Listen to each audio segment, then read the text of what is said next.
All right, we are live on LinkedIn and YouTube. And now we are live on Instagram. Moni, thank you for coming on Fresh Start Fridays to share your story. This is something that you and I have talked about in the past on a previous show, but we're starting fresh here, Fresh Start Fridays. So let me quickly introduce you to everybody, and then we're going to get into your story. So, Moni, I know that, let's see, reading from you're a visionary entrepreneur, wellness educator, spiritual counselor, known affectionately as the modern medicine woman. You're an author, you're a speaker, a celebrity wellness coach, mother. Anything else that I missed? Wow. You missed goddess. Hey, Okay. wonderful No, friend just of kidding. But that was wonderful. Thank you for well over having me. 10 years, Yeah, right? yeah, yeah. Okay. Wow. So, all right. So, setting the stage, Moni, I know that you've got uh, words can't describe the story that you have for us. This show is all about resilience, building back, people like yourself, entrepreneurs and leaders that have rebounded after life's setbacks. And you're about to tell us a story of when armed robbers came to your house. So I'm gonna just let you begin because I don't even know how I can segue that. So set the stage for us. You're hanging out at home. Just tell us what tell Yeah. it. Yeah, so this was December 5th, 2019, right before the pandemic. Mhm. And I was here in my living room and had friends over. It was a beautiful December day. I remember very distinctly. It was chilly outside, but it was very sunny. Really beautiful day. So my mood was really high. It was a good day. It felt like a good day. But in the back of my mind, and this had been going on for probably, I would say, a couple of weeks. I had sensed something was off and I just kept ignoring it. Or then I might talk to a friend about it and I'd say, I feel like danger is coming. I feel like I need to arm myself. I feel like I need to. And I just kept having these weird feelings like, and they were like, Monty, what are you talking about? Just pray. Like, to just go and pray. But I'd had that weird feeling. But December 5th, 2019, sitting here with some friends, jazz playing on YouTube, on the TV. And, there was someone who kept really wanting to meet. Mhm. And um, my son and I both had kind of had like a very weird feeling, my oldest son, Eli, and I. But anyway, finally agreed because this gentleman was um, a friend of a friend. And so, I'm like, okay, well, fine, he can stop by. Well, we did not know that it was a whole setup. We had no idea. Wow. Um, I had been going all around, the country and doing speaking engagements, specifically the cannabis and wellness industry, the CBD side of things, and really was desiring to make strong impact in the world, and just had no idea that some people may have nefarious thoughts. When it comes to that specific industry, my whole heart was about how can we help people because we'd seen so many miracles, on the wellness side of things. And so when the guy came in, he comes in, he speaks, and says he left something out in the car. And as he went back out to the car, he comes back inside with a book bag, and that book bag had a semi-automatic weapon in it. And he pulls it out and says, "Okay, so how are we going to do this?" And I remember him pointing the gun at me. My son charges. I run right past him to go to try to secure my other child upstairs. The Mhm. dog's barking. I don't even understand. Like my son, my middle son. I remember my mom was dating a guy who used to call my son Sleep. He would call it like as a nickname because he could just fall asleep anywhere. My middle son slept through the entire thing. How he did that, like I literally believe God put him in a slumber, right? Wow. Because the dog's going crazy in his room. And as I'm up there and I'm trying to remember how to call 911 and snatched his phone to secure him and the dog. And as I'm on the phone with 911, I just kept screaming, Jesus help us, Jesus help us. I didn't know what else to say. I had no eloquent prayers. I just thought we were going to die that day, especially after I kept hearing shot after shot after shot. And in my mind, I'm like, is my son dead? Am I about to have to bury a third child? I'd already buried two children. My daughters, Bria and Trinity. And I thought maybe that was my portion, to have to bury another child, because I'd heard a lot of gunshots, a lot of shots. Right. And didn't know who was alive, who was dead. And as I was in my room and and 911 was telling me to stay put, in my room, there was nowhere else to go.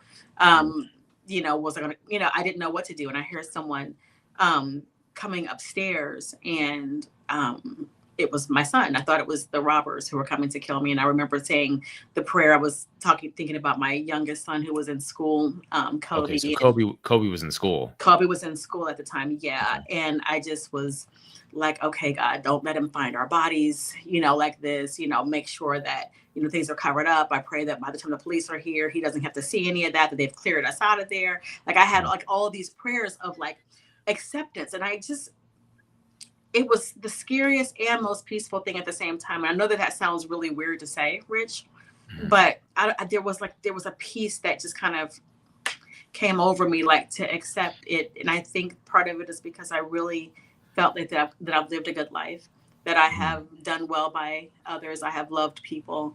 And I just felt that I had done what God wanted me to do. And it was like, okay, if this is the way. And then there was the other side of me that was like, seriously, like this is how we're about to go out? Right. Like by robbery? It was the weirdest thing. Like the moment, like when everything kind of like comes to a head and you don't know what's about to happen next. Well, what I didn't know is that my son he had wrestled, the gun from his head. It went through his foot. He was shot through the foot. Several surgeries, infections, the whole shebang. And, my desk had been shot up, all of my work, Right. It was just the craziest time ever. And because you just don't expect that home where it's supposed to be your sanctuary, right, where you're supposed to feel safe, and it's where you want to come after a long day. And then all of that is taken from you. All of your sense of safety is gone. And that's where, just to try to keep it condensed, but that's where I really had a mental breakdown, a serious case of PTSD, not only from that happening, the robbery happening and the home invasion, but, my child, this is my firstborn, who's undergoing surgeries, and they're talking about having to take his leg and then take his foot. And, he's still, all these years later, having trouble and in extreme pain and facing more surgeries. It's like, this has literally changed our lives forever. And, but the bounce back, I think, is where the real triumph of the story begins. Right. Yeah. And remind me again, your oldest son at that time, how old was he again? Gosh, I don't know, Eli. So this is a couple years ago. Yeah, it's a few years ago. How old is he now? He's 32 now. See, I mean, he was an adult, but he's still like a young man, like to have to fight off. Fought two of them off, and the one guy was huge. He was a big guy, Eli, kind of a, he's not a small guy, but he's got a thin, muscular frame, right? Taller frame, and like the way he just, like, he literally, for the entire family, like, he fought them off. And they fled. I like to say it was part natural and part supernatural, right? Because like, there's no, like, you can't tell me that, and no one could convince me that there wasn't a supernatural presence there. And that, number one, ended up bringing me peace in that moment and acceptance, which kind of let me know, like, and then when I saw him, when he come into the room to make sure that I wasn't hit, that I was okay. And then I see him bleeding, like, wait, you're not okay, Right. Yeah.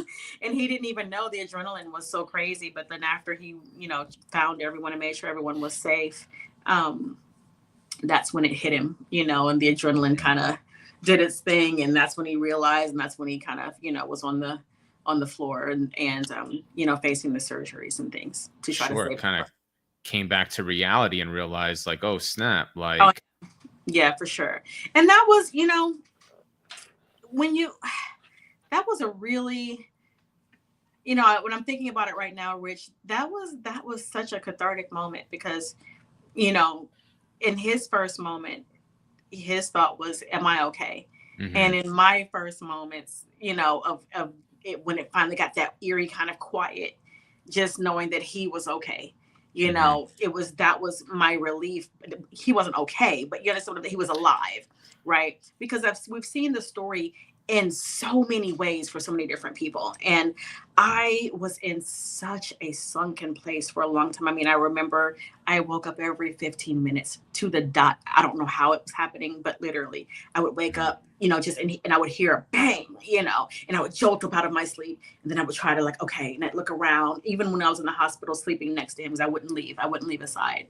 And, every 15 minutes that I fell asleep, it was another bang that was jolting me awake.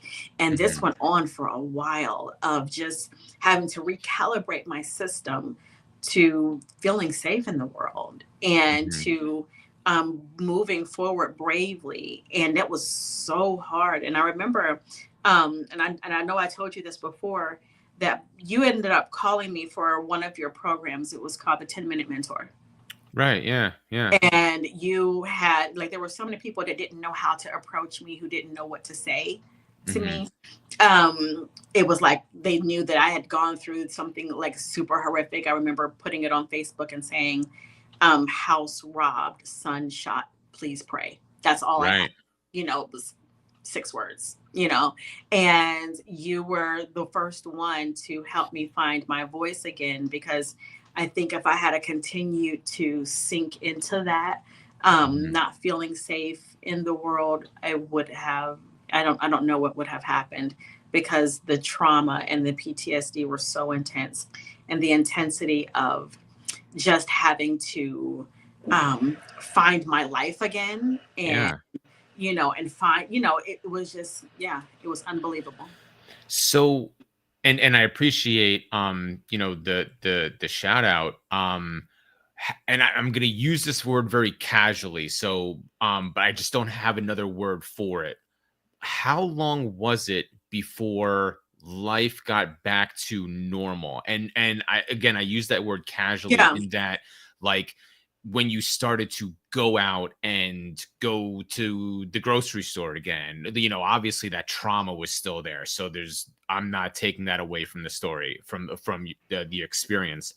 But like, how long before you were seeing people socially, going to the store, doing those things that many of us take for granted every single day? Like, later on, I'm gonna have to go to the bank. That's a normal thing.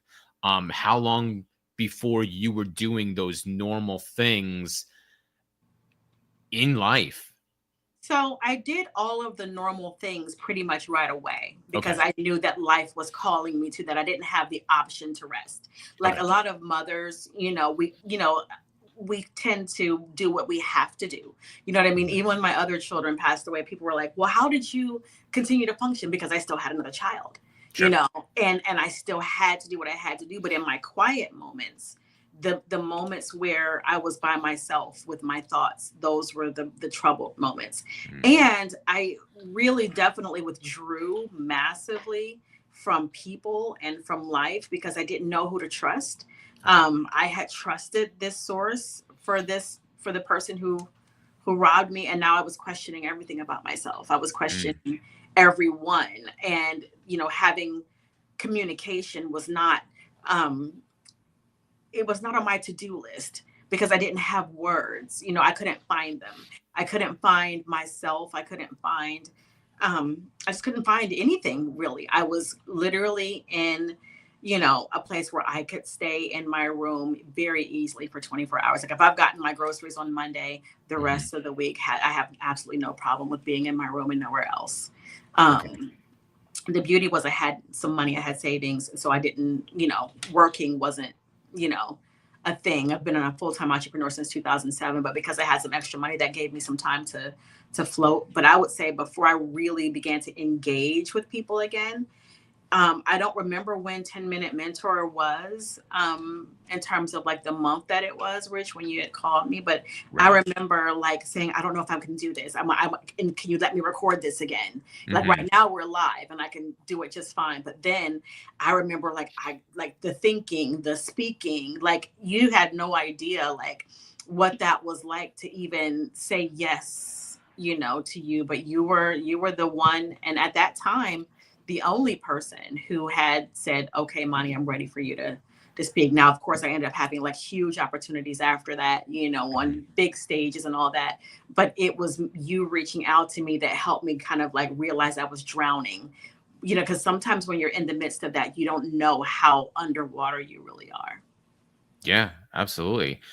Um, thank you again, and I was grateful um to help in even just a small way. Yeah. So okay, w- I know that you created your own method, right? The G4 method.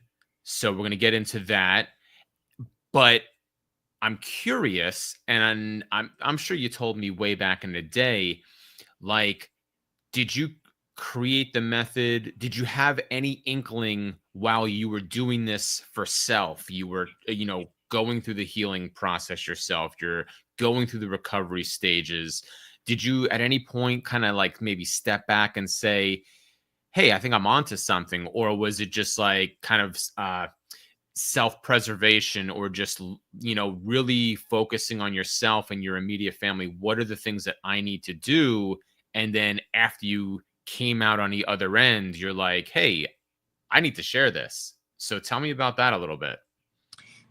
Thank you for that, because honestly, it didn't happen like any of those things. I didn't create it, Oh, okay. right? I wish that I did. This was really the answer to prayer, because I had gotten to a point where I didn't feel like, if it wasn't for my children and me not wanting to leave them, I didn't see the point in being here, because there had been so much trauma that I had gone through. I just really wasn't seeing the point of life. I was very disengaged. Okay. Just I just didn't see the point. And it was like my last ditch prayer effort for how was I going to get out of this? How was I going to like snap out of this thing where where safety was not mine anymore, and I was in constant worry. Then we get thrust right into COVID. So Mm, now when my son's having surgeries and complications,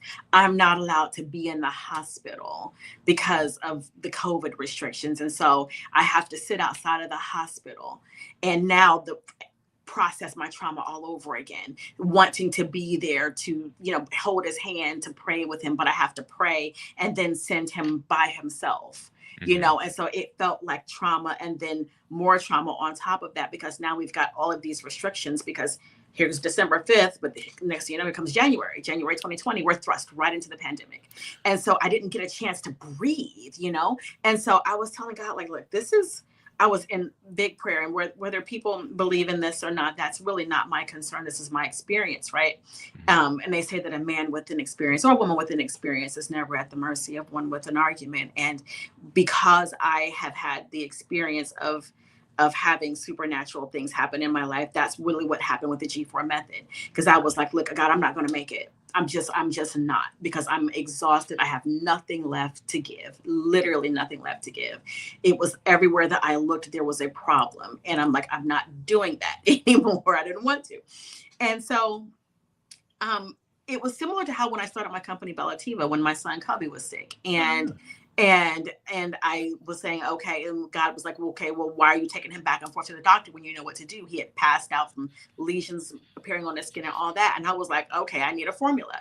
The formula didn't come for a few days, but once that formula came, it literally helped me create formulas, nutraceutical formulas that impacted people all over the globe, from Japan to Singapore, to Canada, to Costa Rica, to Ecuador, to France, to the UK, and so on, all from that moment, right? So I'm a firm believer that sometimes our tragic moments are the birthers to that which God wants us to bring forth in the world. And so for me, when that happened and I was gasping for air, I just one day I was like, God, I'm not going to make it.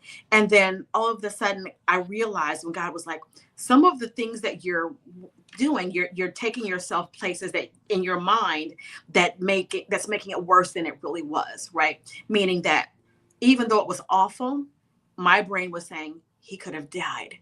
We could have been dead. What if that bullet really did go into his head? What if that, what if, what I'm saying? Like all the things that like, and then now you're crying all over again because like, oh my God, I could have been dead. The grace, which is the first G in the G4 method, the grace is that I didn't die, that he didn't die. Yes, there's still suffering, but we can live to love another day. We can live to try another day. We can get back up again. And so grace in the first G was God reminding me like, yeah, all of those things could have happened, but I stepped in. When you called out, I came. When you cried, I answered.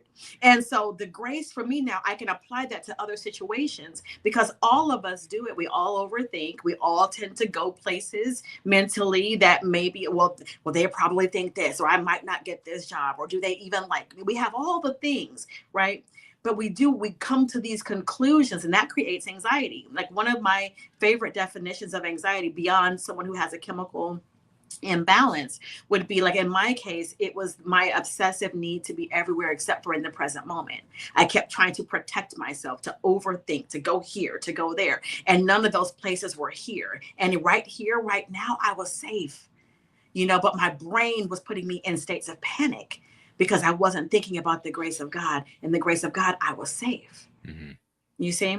And so that was the first G that God gave me. And I'm like, you know what? You're right. Because I'm going everywhere else. And so now I could think about that and boom, snap myself right back into the present moment where peace resides. Mm-hmm. And then the next one, so we had grace, gladness. That was about restoring my joy because I'm naturally a silly person. And so I love being goofy and all of those things. And I wasn't that anymore. Like nothing was funny to me anymore. Everything became so serious. And so that was about restoring my gladness because within gladness, it's healing. There's joy in laughter. There's healing when you can laugh about things again. And this one event in my life did not have the right to rob me of future joy. And that was a decision that I had to make, right? And if I'm talking too much, just stop me because you can get right in and say, keep going, sister. Keep going. I got you. Yeah, so that was such an important part, to restore my gladness, to restore the jokes that I make, because like everybody's around, they know that I'm a massive jokester. I'm always the life of the party because I can't help myself. I've got to go dance with people. I've got to go sing karaoke. I've got to go, and I lost all of that.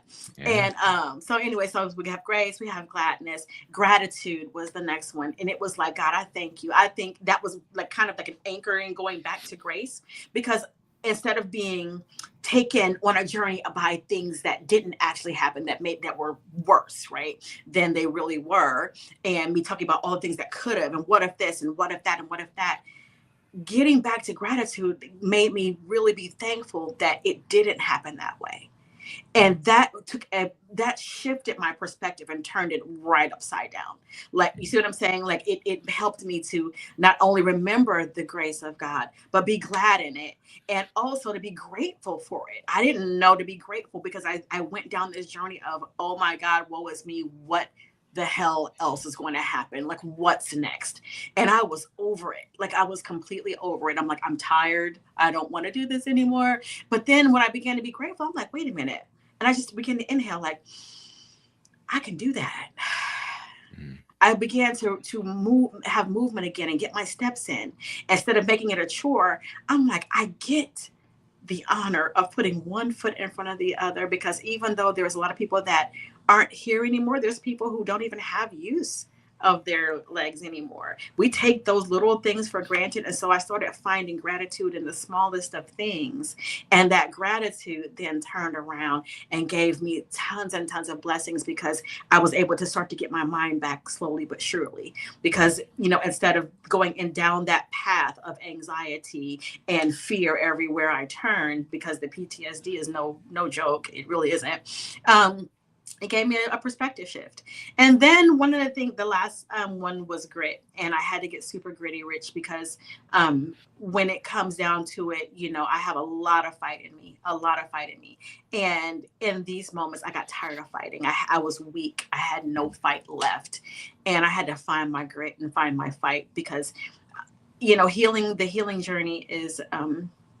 You know, some people try to make it seem like it's just so wonderful. It's messy, and there's times when, you know, I thought that just because I still jumped if I heard a bang, that I wasn't on the healing journey, and I would judge it. You know, why are you still feeling this? Or why did you dream that? Or why did you, you know, stiffen up when that guy reminded you of the guy, you know, who was Mhm. in your home? And, you know, and then I had to realize, wait a minute, that's grace too. Give yourself some grace because this is a journey. It's not an event, right? And because healing can sometimes be messy and it is painful and it takes you to deep places that you may not want to go, it makes you, you know, even with your relationships, the relationships that you have when you're on your healing journey may not be the same that you had when you were in your trauma. Because Mhm. some people will trauma bond, but they can't be with you when you're in that space where you have healed and you are on the healing journey because they don't know what it feels like to be around a person who is in deep peace, Mhm. you know. So they'll try to find things. And so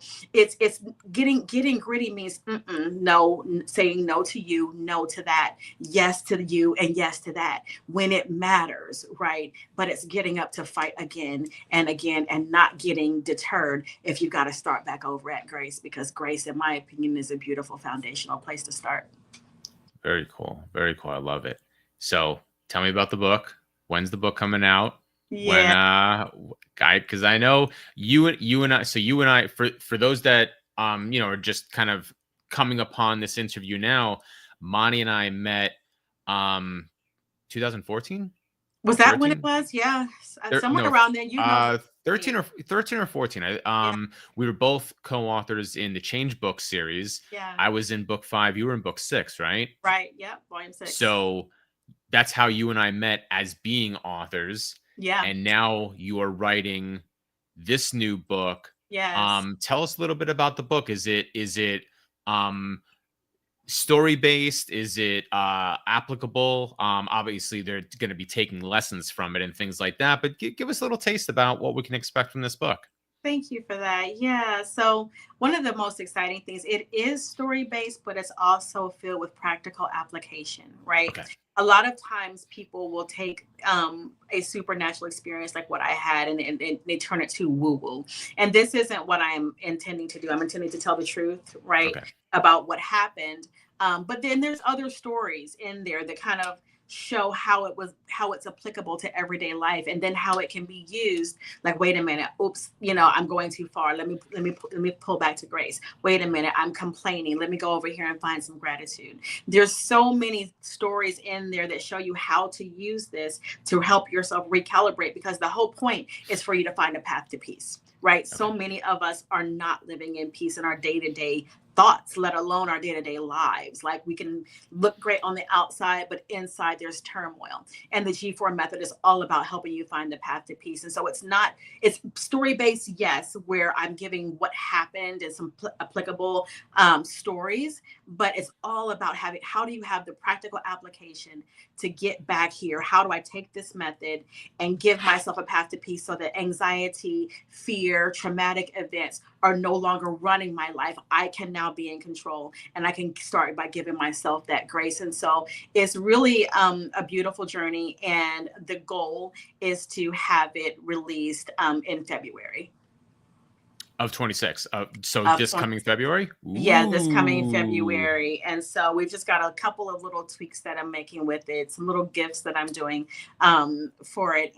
But we're ready. We've got the design. We've got, it's going to be going up for pre-sale here pretty soon. We've got terrific partners that are going to help us with this and whose lives have been impacted, conferences and retreats, and all kinds of healing things that are going to be centered around this. And so I'm super excited that I'm like bounced back and I'm on the journey, and I can tell people what it's like to not only survive, but to rediscover your Mm. joy and to thrive and to get as gritty with it as you have to in order to make that a reality for your life. Very cool. So, so real quick, those that want this book, they want to pre-order the book, we have in the show notes. So whether you're watching this in real time or watching the replay on LinkedIn, Instagram, or YouTube, in the show notes, we've got Moni's website in there, as well as a few social handles. So I encourage you, absolutely connect with her, go to her website, sign up for the newsletter, follow her, follow Moni on socials, because February is what, 4 months away. Yeah, it's It's really coming close. up. And I was gonna do it like this year for I was gonna do it actually in the month of November, Okay. and it just really felt right to just do it in the new year and just to sit with it and to let it be its living, breathing self and just evolve into something as beautiful as we already know it's gonna be. Very cool. Well, I'm super excited. I hope I get a signed copy. One hundred Um, percent, yes. and we definitely have to you let me know where the book tour is or the speaking engagements. I want to be Yeah, there front and center man, cheering you yay. on. What else, Money? What else can we expect from you in the new year? What Yeah. else do we need to know? Like, use the next couple minutes to humble brag it, talk about what you're doing, because I'm a fan of yours. I love you. And what what do you got? What do you got brewing? What besides the So, book? yay. Okay. Yeah. So, great question. So, I am launching again after the new year. We have got a tremendous program where I'm going to be doing a lot of teachings, not only on the G4 method. There is a signature program that I've developed called Transcend that Okay. is launching after the new year. It's going to be absolutely phenomenal. I've got Omnia Ascension Academy that is launching after the new year. We have done that on the school platform with Alex Formosi. It's Mm, phenomenal. And I just can't wait for everyone to see all the classes there's going to be, I'm teaching on wellness. I'm teaching on relationships because they call me the modern medicine woman. That's the name that Steve Harvey's team gave me. And I'm modern medicine womaning it in mm. every way because I do a lot of things on a daily basis. So I do not only the spiritual counseling, I do relationship counseling, wellness counseling. Did I say spiritual already? I just do a lot of things, business Does it coaching. all. So I do a lot of things underneath this brand. And so I'm so pumped to launch all of these things and go bigger and start to film more, and there's going to be so many things. I mean, we're already getting ready to start filming like this week, this weekend, and then into next week. It's all built out. The program's ready to rock and roll. So that's coming in the new year also. Very cool. So, real quick, filming for a show, filming for the content, Yeah, filming for the for content. for Yeah, the for the content. Okay. content. Yeah, and I'll be relaunching my podcast Bliss Up. So I hope that you will also be my guest. You know that.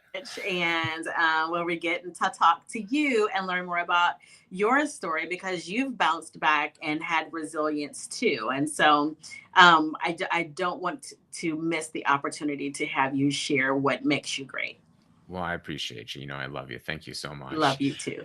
Money, is there anything else that we didn't cover? Anything that you want to shout out right now? Any So yeah, so I want to shout out if it's okay, I would love to shout out a few of my clients who are doing huge things in the world that I feel like people should check out. Sure. One is her name's Holly Kellogg, and she has what's called Goddess Yoga, Mhm. where she's helping women become free, especially if they've experienced trauma or any type of abuse and that type of thing. So through the power of somatic movement, she's helping so many people.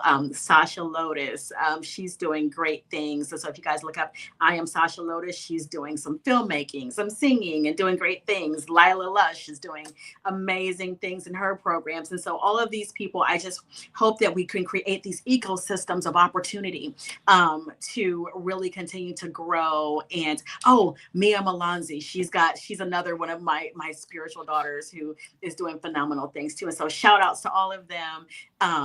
Connect with them on socials also. And oh yeah, McKenna, you too, all of you. So this is not a radio station, but McKenna's modeling and movies and all the things that she's got going on. And so I'm just excited about where I am in the world. I thank you again for helping me find my voice, Rich. I'm telling you right now that you changed the trajectory of my life. It was going very downhill. And so I thank you for still seeing me as a person in spite of what I was going through, still reaching out, still being a friend, still connecting, still, still being you. And just know how much I love and appreciate you. And you'll be forever part of my story. I appreciate you, Moni. Yeah. Thank you for coming on the show today to talk about your story, share your rebound. And I really hope, I mean, I'm inspired. I've been a fan of yours since we met years ago. I really hope that the folks that are watching this right now, watching the replay later on, are inspired by Moni's story. So definitely, like I said before, go into the show notes. We're streaming this on YouTube, LinkedIn, and Instagram. Go into those show notes, go to her website, sign up for that newsletter, connect with her on socials. Got that book launch coming in February. Pre-sales going on pretty soon. Get that book, support Moni and her work. And reach out to her. And also too, if you've got a question, I've been putting that banner up. In the event that you're watching the replay a day from now, a week from now, whatever, if you've got a question, drop it in the comments and I'll make sure to tag Moni and we'll get those questions answered. This can be a discussion that we have well into the future. So Moni, thank you so much for hanging out with me on this Friday. I appreciate you. I love you. And I'll be talking to you soon, folks. See you next Friday. That's it. Thanks and be excellent. See you guys.